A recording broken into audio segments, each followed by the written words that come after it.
Hello everyone, welcome to Investographer. आज की इस वीडियो में हम जानेंगे कि हमने इस गिरावट में किन स्टॉक्स को बाय किया और इन स्टॉक्स को बाय करते हुए हमारी कौन सी स्ट्रैटेजी थी।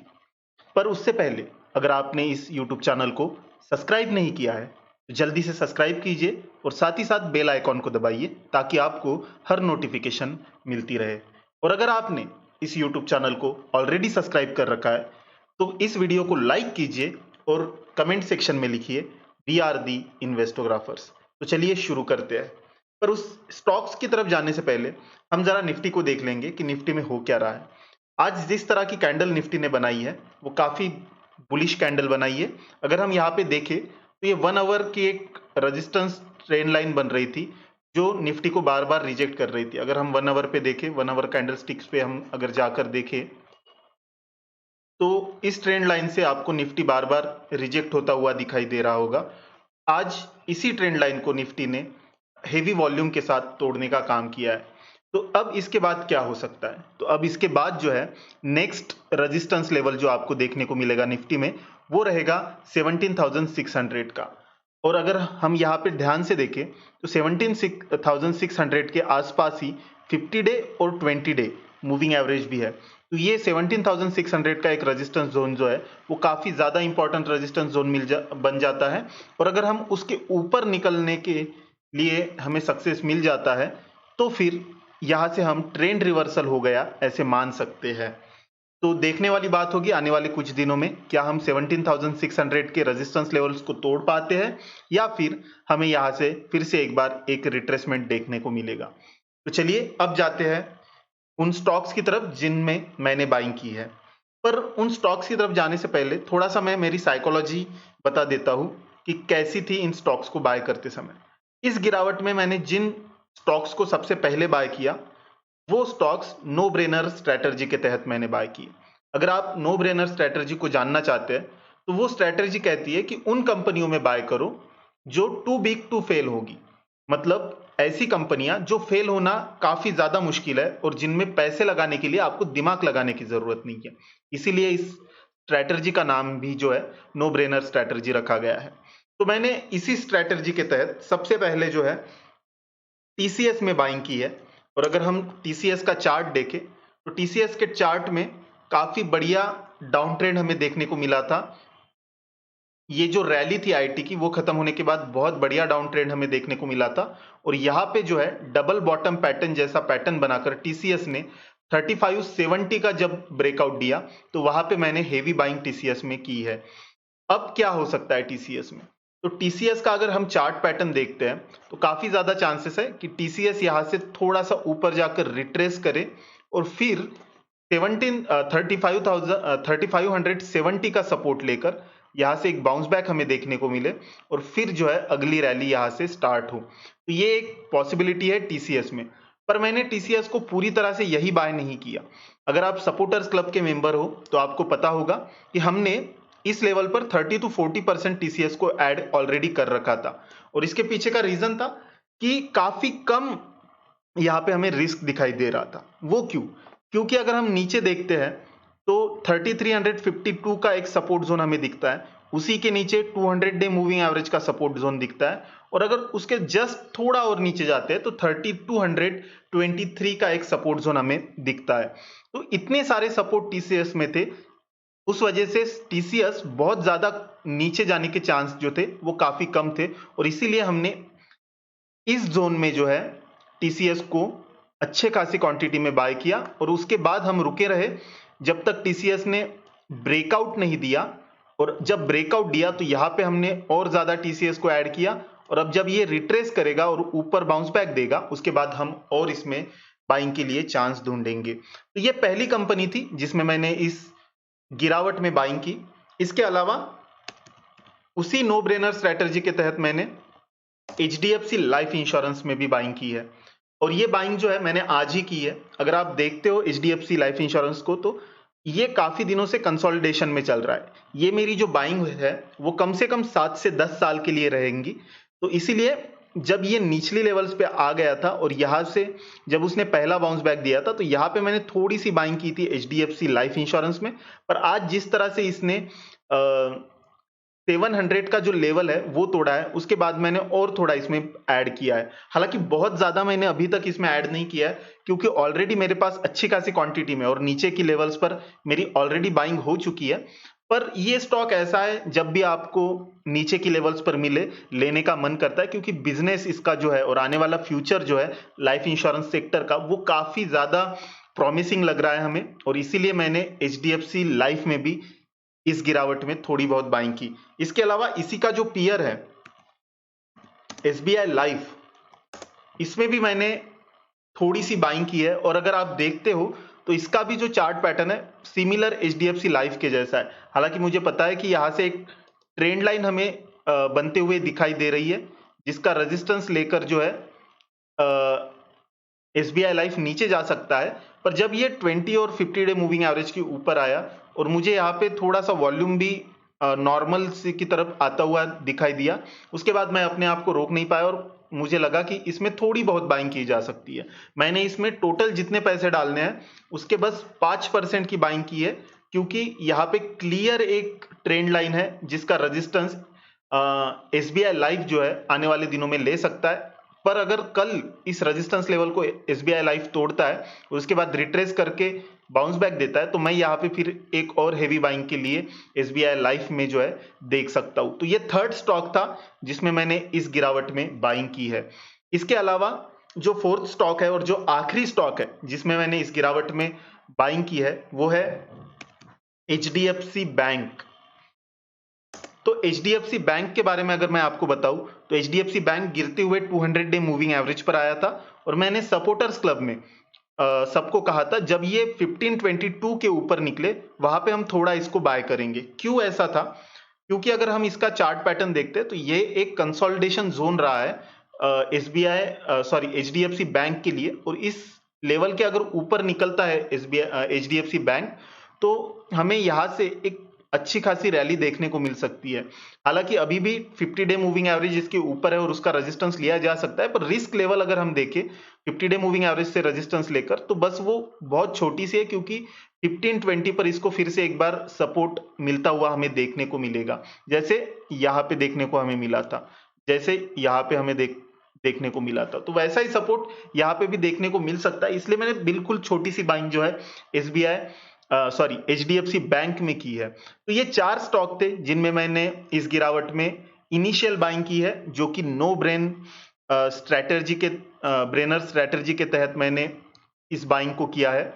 इसके अलावा जो है मैंने एक लिस्ट भी लाइव सेशन में आपके सबके साथ शेयर की थी, वही लिस्ट मैं यहाँ पे शेयर कर देता हूँ जिन स्टॉक्स पर मेरी नजर है। और उसमें सबसे पहला जो स्टॉक है वो है जुबिलेंट इंग्रेविया। अगर जुबिलेंट इंग्रेविया को हम देखें तो वो 522 का एक सपोर्ट जोन बना रहा है, और वहां पे सपोर्ट लेकर फिर उसने बाउंस बैक भी दिया था। 20 डे मूविंग एवरेज का हमें यहाँ पे रेजिस्टेंस लेवल देखने को मिला था। उसके बाद फिर से ये नीचे आया और उसी लेवल से जहां से इसने पिछली बार बाउंस बैक दिया था वही लेवल से आज थोड़ा सा बाउंस बैक देते हुए हमें ये दिखाई दे रहा है। अगर ये स्टॉक निकल जाता है 612 के ऊपर तो मैं इसमें इनिशियल बाइंग करूंगा। क्यों? क्योंकि अगर ये स्टॉक 612 के ऊपर निकलता है तो आपको यहाँ पे एक चार्ट पैटर्न डेवलप होता हुआ दिखाई देगा, और वो चार्ट पैटर्न जो है वो काफी बुलिश चार्ट पैटर्न माना जाता है, और वो है डबल बॉटम पैटर्न। तो डबल बॉटम पैटर्न अगर ये बना लेता है और 612 का अगर ब्रेकआउट दे देता है तो बिल्कुल मैं इसमें इनिशियल बाइंग करूंगा। पर मेजर बाइंग जो होगी मेरी वो 650 और 680 के ऊपर जब ये निकले उसके बाद होगी। ऑलरेडी आप सबको पता होगा, अगर आप हमेशा हमारे साथ जुड़े हुए हैं या फिर आप सपोर्टर्स क्लब के मेंबर हो, तो आपको पता होगा कि काफी निचली लेवल से ये स्टॉक हमारे पास है, और अभी भी हम जो है इस स्टॉक को बाइंग के लिए अपॉर्चुनिटी ढूंढ रहे हैं। इसके अलावा जुबिलियंट फूड ये एक कंपनी है जिसपे मेरी नजर है, और वो भी कंपनी जो है फिलहाल 3596 मतलब 3600 के आसपास एक सपोर्ट लेवल बना रही है। अगर ये 50 डे मूविंग एवरेज के ऊपर निकल जाती है तो मैं यहाँ पे बाइंग स्टार्ट कर दूंगा इस कंपनी में। काफी गजब की कंपनी है, काफी बढ़िया कंपनी है। पास्ट में भी हमने इसको खरीदा है, और पास्ट में हमने 2260 पर भी इसको खरीदा था। उसके बाद इन गिरावट में भी कुछ सपोर्टर्स को हमने बाय करवाया था, और निचले लेवल से भी हमारे पास कंपनी है। तो ये काफी गजब की कंपनी है जिसका फ्यूचर हमें बहुत ब्राइट लगता है और इसीलिए ये हमारे लॉन्ग टर्म पोर्टफोलियो का भी हिस्सा है और इसे मैं इस गिरावट में खरीदने के लिए सोच रहा हूं। इसके अलावा टाटा मोटर्स, अब टाटा मोटर्स के बारे में मुझे नहीं लगता कि ज्यादा बात करने की जरूरत है, पर उसके अलावा भी मैं एक बता देता हूं कि कब मैं बाय करूंगा।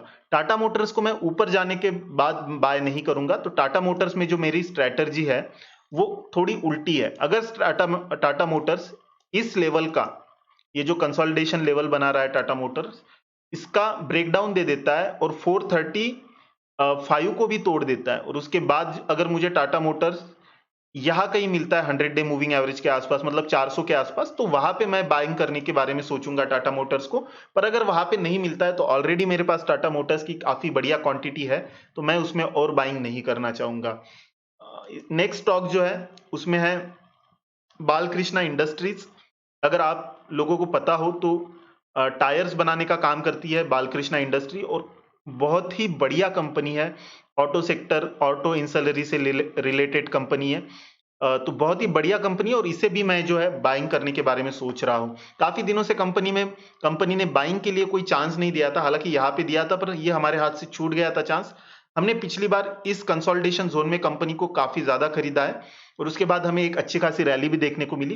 पर अब ये गिरावट जो है वो हमें चांस दे रही है जिसमें हम कंपनी को लॉन्ग टर्म के लिए बाय कर सकते हैं और इसीलिए इस कंपनी पर भी मेरी नजर है। इसके अलावा पीआई इंडस्ट्री, अगेन ये कंपनी बार बार हम लाइव सेशन में भी डिस्कस करते रहते हैं। अगर ये 331 के ऊपर निकलती है कंपनी तो इसमें भी जो है मैं बाइंग करने के बारे में सोच रहा हूं।